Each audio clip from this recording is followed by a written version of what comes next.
Bueno, es un gusto saludarlos. El día de hoy tendremos una conversación sobre derecho de seguros en el Perú, este país hermano, no solamente que compartimos tantas cosas de nuestros contextos sociales, culturales, económicos, políticos inclusive, sino esta historia común que nos une desde muchos años atrás. El día de hoy tendremos el gusto de compartir con un amigo, Carlos Ver. Carlos es abogado, eh, es el presidente, CEO, fundador de su firma de ajustadores, Iriarte y Asociados, S.A., ajustadores y peritos de seguros. Es profesor de Derecho de Seguros, pero también conferencista tanto en el Perú como a nivel internacional en estas materias. Es árbitro también de Arias Latam, esta iniciativa de Centro de Arbitraje Internacional especializado en Derecho de Seguros, y entre otras es un activo miembro de la Asociación Peruana de Derecho de Seguros, donde ha ocupado incluso el cargo de presidente en diferentes momentos y que es un gran promotor del derecho de seguros en su país. Entonces, lo primero, pues, Carlos, darle la bienvenida a esta conversación. Definitivamente, pues, es un gusto saludarte el día de hoy. Ustedes de Lima, nosotros desde Medellín. Jonathan, querido, un abrazo grande a la distancia. Espero que tú y tus alumnos estén bien de salud.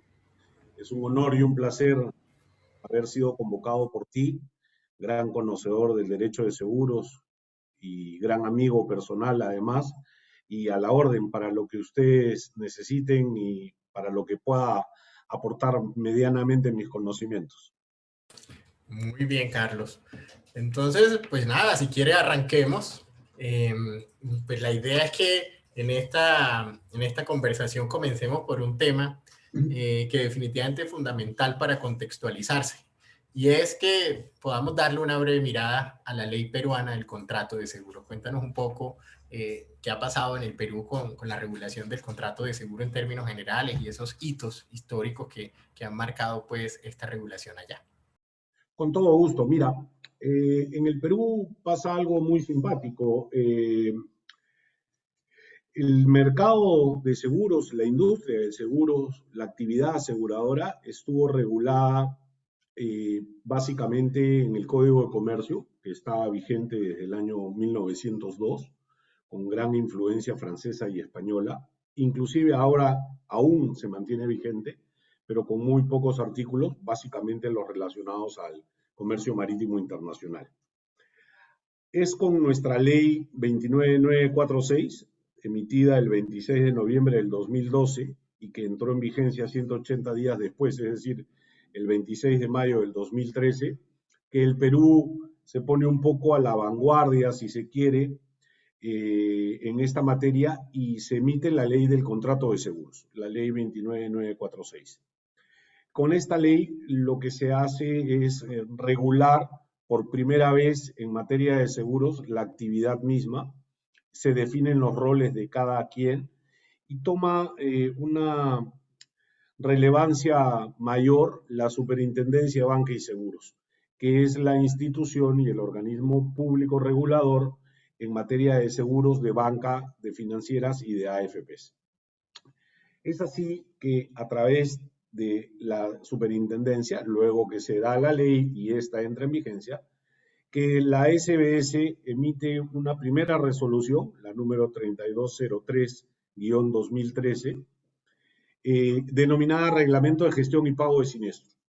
Y ahí lo que se hace es, se da todo un marco legal, jurídico, procedimental, de cómo operar el mercado asegurador y lo que se define básicamente en este reglamento inicial es qué debe hacer cada una de las partes, entiéndase asegurador, entiéndase corredor o agente de seguros, broker, como se les conoce, y el ajustador o liquidador de siniestros, que es el caso en el campo en el que yo me desarrollo día a día desde hace casi 35 años.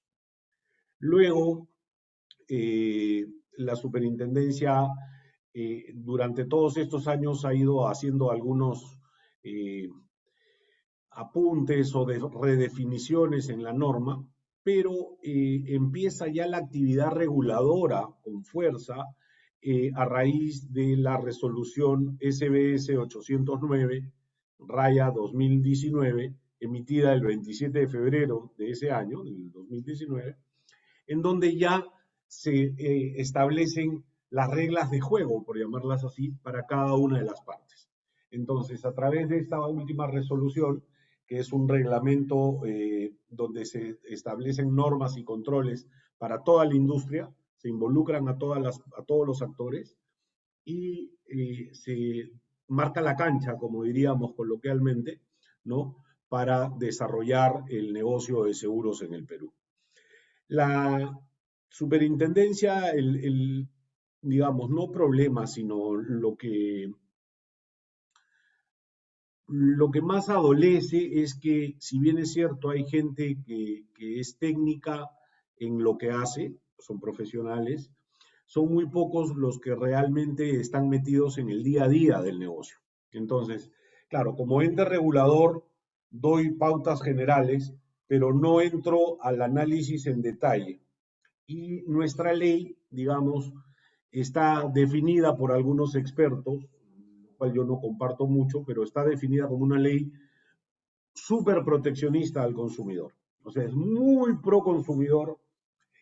Prácticamente las aseguradoras son los diablos, son los monstruos que buscan cualquier pretexto para no pagar, y dentro de eso arrastran al corredor, al agente y eventualmente también al ajustador, quien finalmente es el que técnica e imparcial y profesionalmente debe hacer un análisis de dos cosas: siniestro versus póliza, y si hay match, hay cobertura, se prepara una propuesta de liquidación, se conversa con el asegurado, se le dice: doctor Gómez, usted va a recibir X por este siniestro que está debidamente amparado, nos ponemos de acuerdo y se procesa el pago dentro de los plazos que manda la norma, que en el Perú son 30 días, prorrogables por una sola vez para casos complejos hasta de 30 días más. Eso es lo que dice la norma. En la realidad, los casos complejos toman mucho más tiempo, ¿no es cierto? Porque puede ser por el monto, puede ser por la causa de origen del siniestro, puede ser porque la cobertura no estuvo plasmada correctamente, y entonces empiezas a regresar a la solicitud del seguro, el slip de contratación, qué fue lo que quisiste realmente asegurar, cuál fue tu interés asegurable, ¿no? Y eso hoy día está muy de moda, ¿no? Con justamente el tema de la pandemia, del COVID-19.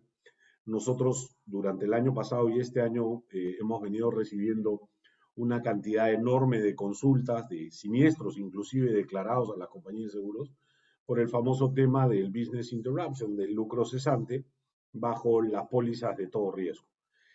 En el Perú, básicamente, para hablar de ese tema puntual, es que el 99.9% de las pólizas que en efecto cubren este tipo de eventualidad están amarradas a que haya un gatillo previo, que es el daño material por una causa cubierta en cualquiera de los bienes asegurados. Y ahí es donde se rompe toda posibilidad de cobertura, porque como bien sabemos, el COVID ataca a las personas y no a las empresas, ni a los bienes, ni a las máquinas. Entonces, por ahí más o menos nos vamos moviendo. A nivel regulación, creo que hemos avanzado mucho. Tenemos hoy día una buena comunicación con la autoridad. Nosotros, haciendo un poco de autopublicidad, si me permites, es que así como hay un gremio de aseguradores, que es la APSEG, Asociación Peruana de Empresas de Seguros, hay un gremio de corredores, que es la Asociación Peruana de Empresas Corredores de Seguros. Hay hoy día, hace un par de años, constituimos la Asociación Peruana de Empresas Ajustadoras de Seguros en el Perú, que sus siglas son APEAS, y hoy día somos ya una entidad con una voz autorizada, reconocida por la superintendencia, por APECOSE, por APSEG, por las autoridades, y somos un interlocutor válido. Y estamos presentando propuestas para hacer ciertos cambios en la regulación y sobre todo en la fiscalización, que es, más adelante te voy a contar detalles de algunas cosas hasta absurdas pero bueno, es lo que hay y contra eso tenemos que seguirle dando, ¿no? Excelente, Carlitos. Definitivamente, por más proteccionista, porque así es conocida la ley 29946 en los diferentes, digamos, legislaciones o jurisdicciones en donde la podemos estudiar como un caso para estudiar, definitivamente sí, no puede llevar a concluir que todo va a estar cubierto. Los seguros están hechos para cubrir, pero para cubrir las cosas que efectivamente se les ha extendido cobertura y no cubrir todo lo que no esté cubierto. Entonces, razonablemente, por más proteccionista, eso nunca podría llevar efectivamente a voltearse al otro, a pesar de todos los antecedentes jurisprudenciales que por estos días hemos visto a nivel internacional. Carlos, pero definitivamente la evolución de pasar de casi 100 años sometido como a las reglas generales hacia unas reglas especiales, eso tiene que haber también generado algún cambio en la aproximación propiamente del mercado. Y ahí quería hacerte mi segunda pregunta, que tiene que ver precisamente con eso, con el ejercicio de la actividad aseguradora. Te quisiera preguntar un poco, ¿quiénes están autorizados? ¿Cómo funciona el tema del ejercicio pues, de la actividad aseguradora? Si tiene alguna definición particular en el alcance de esa actividad aseguradora, la legislación peruana. Y en la vida práctica, ¿eso qué implicaciones ha podido tener? Con todo gusto. Bien, la ley, es cierto, es un avance importante después de un poco más de 100 años de tener una legislación que era prácticamente nula, ¿no? Y que básicamente hablaba de la póliza de seguro de transporte, porque era todo lo que hablaba. Después subieron algunos parches, algunas modificaciones al Código de Comercio y se empezó a hablar del seguro de incendio, pero como un tema macro, ¿no? Y es recién con la ley 29946 que ya se da un marco específico a la institución del seguro. En el Perú, de acuerdo a esa ley, están autorizados a actuar en el mercado de seguros todo aquel que tenga una licencia, si se quiere, o un registro, una matrícula que lo otorga la superintendencia. Entonces, las aseguradoras, como su nombre lo indica, son empresas que se dedican a comercializar pólizas de seguro a cambio del pago, de recibir el pago de una prima bajo ciertas condiciones. Primer requisito, tienes que tener una constitución formal, o sea, tienes que ser una empresa debidamente acreditada, inscrita en registros públicos, independientemente de que cotices en bolsa, no cotices en bolsa, etcétera. Hay unos patrimonios mínimos que establece la superintendencia que van variando en función a la unidad impositiva tributaria que año a año va cambiando en el Perú. Y eso, digamos, en cuanto a un margen de solvencia para desarrollar la actividad. Y tienes que tener un registro. Otro tema importante es que tanto las condiciones generales de contratación como los condicionados generales de cada riesgo, incendio, robo, equipo electrónico, construcción, montaje, rotura de maquinaria, lo que fuera, líneas financieras, tiene que pasar previamente por la autorización de esta entidad que es la superintendencia.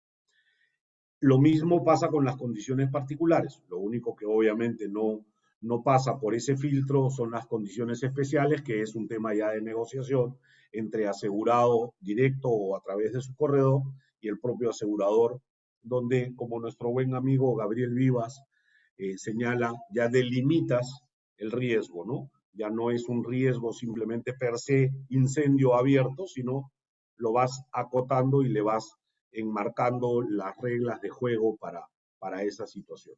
Luego, los corredores de seguros que se dividen en dos partes. Los corredores como empresas, básicamente, que es esta Asociación Peruana de Corredores de Seguros, que es APECOSE, y los agentes, que son gente libre, que tiene también autorización, todos tienen que tener autorización de la SBS, un registro, ¿no es cierto?, una matrícula, y ellos lo que hacen es intermedian, ¿no?, entre el asegurado que tiene la necesidad de tener una póliza de seguro, el asegurador que vende ese negocio, hacen match, cobra una comisión a la compañía de seguros, que se ha transparentado en esta norma. Antiguamente las comisiones de los corredores o agentes, nadie sabía cuánto era. Era un tema de libre comercio entre asegurador, su agente vendedor, que era el corredor, y listo. Hoy día la ley introduce un cambio importante en aras de la transparencia y obliga que en todas las pólizas de seguro, en la carátula, debajo de la prima, se indique el monto de comisión que se le paga al corredor. Con lo cual, como comprenderás, muchos corredores de seguros siempre gritan, reclaman, no están de acuerdo. Mi modesta opinión es de que no afecta, porque finalmente es un negocio válido, hay una comisión que se pacta, y lo único que podría eventualmente decir un asegurado es mi corredor gana mucho dinero, pero claro, es en función al patrimonio que estás asegurando y al costo de la prima. Entonces, no es que, digamos, se ponga de acuerdo corredor con un asegurador para subir las primas y ganar una mayor comisión. Eso está casi estandarizado. Y finalmente, en el caso de nosotros, los ajustadores de seguros, como se le llama acá, o liquidadores de siniestros, como se les conoce también en algunos otros países, también tenemos una matrícula, también tenemos un registro y también tenemos un cuadro y un marco limitativo de nuestras funciones, con obligaciones, con exclusiones, con básicamente un tema de transparencia. Pero lo más importante que yo recojo de esta legislación, mi querido Jonathan, es que por primera vez se define que el ajustador es una persona imparcial, técnica y profesional. Lo define la ley, lo define el reglamento, pero además un detalle importante, nuestra liquidación, nuestro informe, nuestra opinión no es vinculante. O sea, finalmente los usos y costumbres dicen que el 99% de los siniestros se liquidan a través de un ajustador en buenos términos y punto. Pero podría existir que no. Entonces, yo puedo ponerme de acuerdo contigo como asegurado en una liquidación, porque el siniestro está cubierto, pero la compañía de seguros cuando recibe mi informe, junto con ese finiquito firmado por ti y por mí, dice, no, yo no estoy de acuerdo, quiero otra opinión o quiero irme a un arbitraje, ¿no? Cosa que no es común, pero digamos que la ley lo permite y eso ayuda básicamente a transparentar el negocio como siempre ha tenido que ser, ¿no? Esto no tiene por qué ser nada oculto ni nada como siempre se ha querido satanizar al seguro, lamentablemente, cierto también, por algunas actitudes de algunas aseguradoras, algunos aseguradores que creen, para mi percepción equivocadamente, que no pagar un siniestro bajo cualquier pretexto es ahorrar, ¿no? Y yo creo que eso le hace un daño tremendo a la industria del seguro y al mercado asegurador. Lo que hay que rechazar, que se rechace. A ver, si tienes un incendio y no tenías cobertura de incendio, pues no te puedo pagar. Pero si tienes un incendio y el incendio fue por un cortocircuito, el local estaba cerrado y resulta que tenías una garantía de tener extinguidores y no había nadie, pero resulta que esa semana los extinguidores fueron a recarga, no puedes rechazar el siniestro, pues porque no hay causalidad, no hay relación, ¿no? Ahora, si me dices que tienes que tener rociadores, ¿no? Aspersores y rociadores electrónicos con una señal de alarma para humo o calor, y no los tienes y tienes un incendio, pues no te puedo pagar, pues esas son las condiciones, ¿no? Entonces, yo creo que hemos avanzado mucho y seguimos trabajando todos los días para conseguir mejores condiciones para todas las partes, ¿no? La idea, por lo menos en lo que a mí concierne, es que la industria del seguro tiene que crecer. Si algún día Latinoamérica, y en eso incluyo Colombia, que por cierto nos lleva mucha ventaja, al igual que Chile, pero si algún día Latinoamérica tuviese un poquito nomás, a poquito, de la cultura aseguradora que tiene Europa o Estados Unidos, yo creo que sería distinta la situación, distinto nuestro negocio, distinta la vida de las personas, ¿no? Generalmente la gente reconoce al seguro cuando ya tuvo el siniestro y no tuvo una póliza de seguro, ¿no? Ahí es donde dicen, hubiera tenido un seguro. Bien, Carlos. Pues yo creo que destacar dos temas muy grandes que nos acabas de compartir. Un primero que me ha parecido bastante interesante, la transparencia. Muchas medidas de transparencia. Y definitivamente eso que marca la transparencia en los pagos de la intermediación, en la transparencia que se hace con quienes pueden formar o participar en la industria aseguradora y la regulación tan específica que se ha tenido también para los ajustadores, pues, de destacar desde todo punto de vista. Y hay un segundo tema que yo creo que coincide con todo, la protección al consumidor. Al Al final, todas estas autorizaciones previas tienen un gran propósito de protección al consumidor. En Colombia, los clausulados son depositados. Hay un tema de confianza muy grande con el regulador, partiendo pues de unos criterios generales, pero me llama también poderosamente la atención esto que mencionas de la necesidad de una autorización previa de esos condicionados generales, que al final también va en camino a esa protección al consumidor, pero que definitivamente a medida que se va evolucionando en las aproximaciones de la supervisión, uno lo que esperaría es que la confianza aumente entre el supervisor y los supervisados, pero también esa confianza con los consumidores. Y precisamente hablando de la confianza, en materia de seguros, pues prima este principio de la ubérrima buena fe, y esto es un principio mundial, un principio técnico general de los seguros, basado en eso, y el deber de información, que precisamente también va hacia un punto de confianza, de poder generar esa confianza en el del asegurador para poder amparar esos riesgos, pues me lleva a hacerte una siguiente pregunta y más como una invitación en este tema. Qué bueno que hablemos de la declaración del estado de riesgo. En general, este deber de información que recae en cabeza pues, del tomador o del asegurado o de quien esté en mejor posición, pues nos gustaría mucho conocer desde esa experiencia práctica especialmente, pero también desde la regulación que la 29946 le dio a este tópico, ¿cómo ha operado este tema en el Perú? Gracias. Sí, es un tema muy interesante. La legislación es poco enredada para mi gusto desde el punto de vista sistemático, ¿no? En lo que es la sistematización de la norma. Para la declaración del riesgo, la norma denominada Ley del Contrato de Seguros, la Ley 29946, parte de un principio. Lo primero, el principio universal de ubérrima buena fe. La buena fe entre las partes, ¿no es cierto?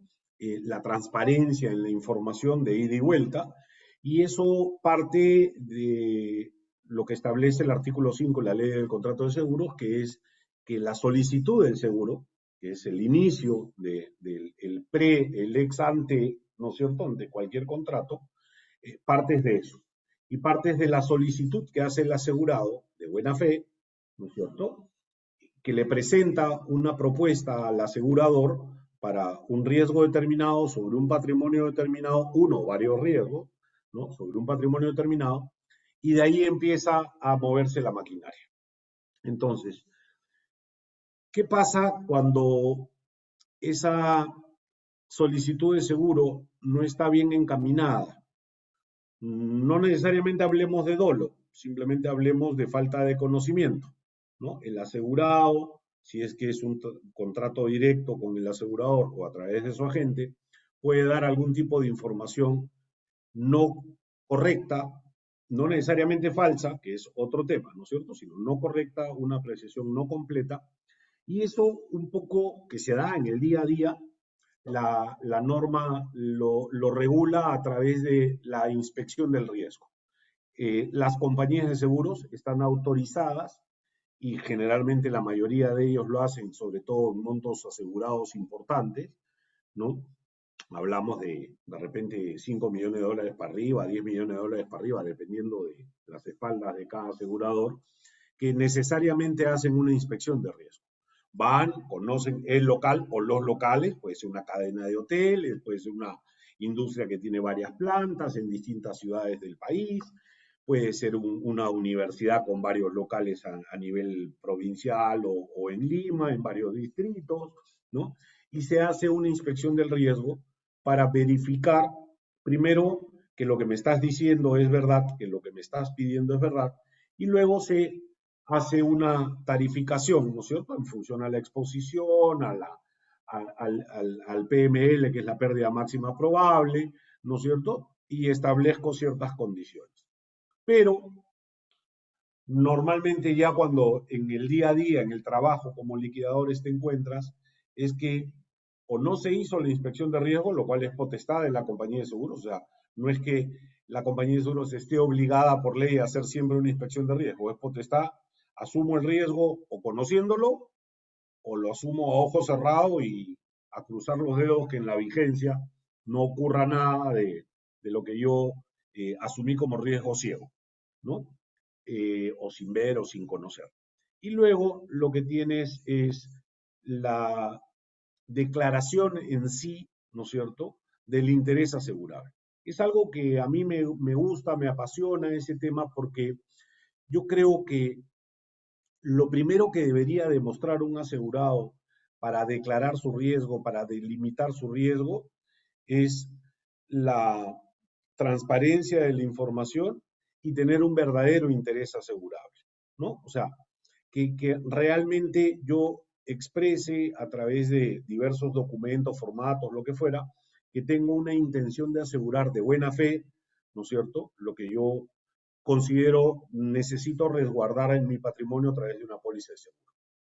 Y eso, la norma lo recoge, pese a que es una norma proteccionista, más está orientada, lamentablemente, y hay que reconocerlo así, más está orientada a proteger al consumidor, como si el consumidor, sin importar el tamaño, sea la parte más débil del negocio y el asegurador sea el monstruo. Por eso cuando, antes de que empezáramos a esta deliciosa charla, comentábamos, ¿no? O sea, se sataniza a la aseguradora como la entidad en esta relación contractual más fuerte.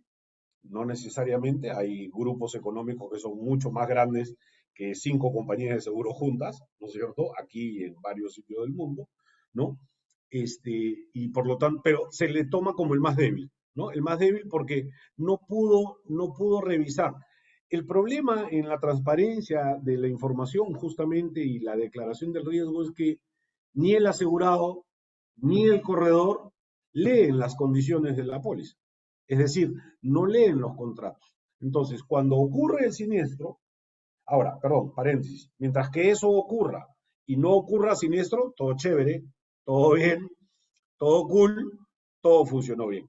El problema es cuando ocurre el siniestro y aparece el loco del ajustador, que sí tiene la obligación de leer, que sí tiene la obligación de revisar los detalles de principio a fin y emite una opinión en sentido contrario porque hubo algún incumplimiento, ¿no es cierto? Entonces, ahí es donde salta, y te digo, nos pasa en el día a día, ¿no? Con corredores amigos, con aseguradores amigos, que te dicen, oye, yo no leí esta condición, yo no pensé que era aplicable, o sea, me parece absurda. Sí, claro, le digo, pero ¿te parece absurda ahora que ocurrió el siniestro? ¿No te pareció absurda hace 10 meses que ya está vigente la póliza? Faltan 2 meses para que termine, ha ocurrido el siniestro, pero lamentablemente esta situación no la ibas a tener cubierta nunca si no tenías estas condiciones especiales. Y sin embargo, has mantenido la póliza así, entonces ya pasas a un tema comercial, ¿no? Ya pasas a un tema que desde la formalidad el ajustador rechaza y claro, el corredor de seguros no quiere quedar mal ante su cliente y pasa ya por el trato comercial con la compañía de seguros, ¿no? Que eso yo lo denomino siempre, eso ya es pelea de gringos, ¿no? Eso ya es ajeno a nuestra actividad y ustedes pónganse de acuerdo. Si finalmente la compañía de seguros quiere regalar su dinero, que lo regale, ¿no? Bajo qué términos y condiciones con el corredor, eso ya escapa a mi control. Entonces, yo creo que sí es importante eso, es importante la transparencia, es importante que a través de la norma y a través de tus estudiantes y a través de tus compañeros de trabajo día a día, inculquemos que sí hay que leer, los contratos hay que leerlos. Yo discrepo con nuestro querido amigo Juan Camilo Delgado, que en el congreso que tuvimos en Lima, que fue la última vez que pudimos vernos físicamente, eh, como gremio latinoamericano, que dijo que él también tenía el derecho a no leer, ¿no? Entonces, ¿te acuerdas? Él levantó la mano y dijo, sí, ¿qué hay del derecho del asegurado de no leer? Pues no quiero leer, pues no me interesa leer el contrato. Bueno, yo respeto tu derecho de leer o de no leer, pero el no leer no te va a eximir de tu responsabilidad de haberte asegurado mal, ¿no? Entonces, yo creo que por ahí, yo creo que por ahí va más o menos la orientación. No hay una regulación estricta, más allá de otro punto importante que establece la ley peruana, que dice que todo el contrato de seguro, todo el contrato de seguro, tiene que interpretarse literalmente. Y ahí sí creo que nuevamente das un exceso de protección al consumidor, ¿no? Porque si alguien por algún error, alguna digitadora o digitador en la compañía de seguros puso mal una coma o un IO o fue una mala traducción, porque ojo, muchas veces los condicionados generales para grandes riesgos son traducciones mal hechas, lamentablemente, pero traducciones finalmente de una póliza de reaseguro, de una póliza facultativa. Entonces, donde le pones mal la coma o donde le pones un IO donde no había, ¿no? Y si aplicamos los términos de la ley, pues yo lo interpreto literalmente y tienes que pagar. Y de hecho ha pasado, ¿no? Cuando han puesto una o en vez del IO, o han puesto una coma o un punto y coma, ¿no? Separando la secuencia de lo que querías cubrir hasta tal punto, te genera estos problemas. Entonces, yo creo que estamos avanzando, creo que hay mucho por hacer y en materia de limitación del riesgo siempre va a estar en función, en mi modesto entender, al interés asegurado, ¿no? Lo que tú quieras definir, sin duda siempre con buena fe, ¿no? Esto es un negocio de absoluta e irrestricta buena fe. Total, Carlos. O sea que definitivamente estos temas de declaración del estado de riesgo, extrañamente, en una ley que se conoce como de protección al consumidor, tiende a complejizarse, tiende a volverse complejo. Y yo creo que los legisladores, desafortunadamente, tienden a tratar, hacen su mayor esfuerzo, pero es muy complejo pues que todo quede absolutamente entendido. Yo creo que también los abogados somos parte de producto de esos vacíos y de esas confusiones y contradicciones. Pero quisiera destacar definitivamente de lo que tú mencionas, un dicho que mi mamá siempre trae a colación. Y es que hay veces que las cosas no son lo que se dicen, sino especialmente cómo se dicen. Y el gran reto de los aseguradores todo el tiempo va a ser decir las cosas de manera muy simple, pero también saber decir las cosas, pero también escoger qué cosas decir, porque no es toda la información que yo voy a preguntar, sino siempre la información relevante, pero también que no sea una cosa compleja, enredada, que no entiendan ni siquiera ellos, sino que lo hacen como quien dice por cumplir y no se hacen esa pregunta. Bueno, yo también soy un consumidor que debería yo entender, ¿verdad? Tratando de Pero darle si, esa aproximación. pero si eso pasara, nosotros los abogados nos quedaríamos sin trabajo. Sí, no, eso es como todo, ¿no? De todas maneras, las fallas del mercado siempre van a existir, pero bueno, ¿no? Carlos, pasando a esta última pregunta que quisiera elevarte, hemos hablado mucho pues, de la legislación peruana, de la protección al consumidor. Creo que es una característica que aflora, está a flor de piel, pues, de alguna manera. Pero si tuvieras la posibilidad de estar como en un talk show y te hicieran esta pregunta, ¿cuáles son o cuál es esa característica que hace especial la legislación de seguros peruana? ¿Cuál o cuáles tú dirías? Bueno, gracias por la pregunta. Definitivamente la primera eh, cualidad o característica que se puede rescatar, porque además así está analizado desde el año 2013, cuando entró vigencia la norma, es que es una ley proteccionista. Es una ley proteccionista, excesivamente proteccionista para mi gusto, al consumidor. Lo cual, eh, otra vez, te hace inclinar la cancha de manera distinta, ¿no? Porque en cualquier otro tipo de contrato, ¿no? Sea un alquiler, una compraventa, un préstamo, lo que fuera, siempre las partes tienen que tener la cancha equilibrada, ¿no? Sin embargo, aquí muchas veces en materia de seguros y en especial con nuestra legislación, toda la carga, toda la parte inclinada de la cancha donde se juega el partido con barro, con agua, ¿no? Sin desagüe, sin poder sacar el agua de la cancha, está para el asegurador. Y yo creo que ese es un error, porque, como lo conversábamos, lo que debería pretender la ley es que todas las partes lean, todas las partes entiendan. Y lo que no entiendas lo preguntas. Yo aprendí algo de mi padre y de mi abuelo, que la única manera de crecer en la vida es preguntando, porque no lo puedes saber todo, ¿no? No lo puedes saber todo. Entonces, si preguntas y hay algo que no entiendes, lo preguntas, lo precisas, lo aclaras, el partido se juega limpio y la cancha queda nivelada para las dos partes. Entonces, digamos, una primera característica es esa. La otra es que es una ley que, si bien es cierto, era moderna en su momento, yo creo que necesita ser revisada permanentemente porque la industria del seguro es una industria ágil, es una industria viva, es una industria que va cambiando, que van saliendo nuevas doctrinas, van saliendo nuevos negocios, van saliendo nuevos riesgos, ¿no?